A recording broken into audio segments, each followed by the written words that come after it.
In other videos, I've shown you how to load text files and then parse them as CSV or JSON format data. In this video though, I'm going to show you a much quicker way to load CSV files. I've got DataForge Notebook open here, but let me show you the data file that I'm going to be working with. I'm in the demo data directory. Let's have a look at what's in this directory. There is one file, example.csv. So this is a comma separated value file. That's a particular data format. Let's look at what's in it. Now the reason this is called the comma separated value format is because each column in the file is separated by a comma. Now I want to load this file into DataForge Notebook so that I can work with the data. First I'll create a new JavaScript notebook.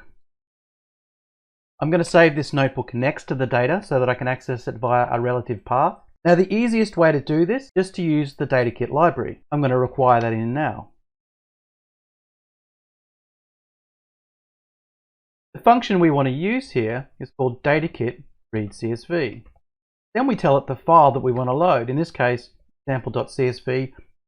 Note that we're using a relative path to access this, accessing it relative to where we saved the notebook. We use the await keyword to await the data because this read CSV, it is an asynchronous function that does not complete straight away. So we need to use this await keyword to await the result. And then we can capture the loaded data in a data variable. One quick way to see what we loaded is to use console.log. I'll run the notebook now so you can see the result. So you can see here the CSV data that we've loaded.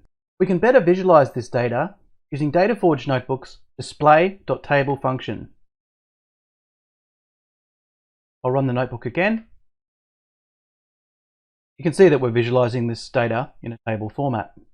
The read CSV function is doing a lot of work for us. It's loading the file and it's parsing the text data from the file.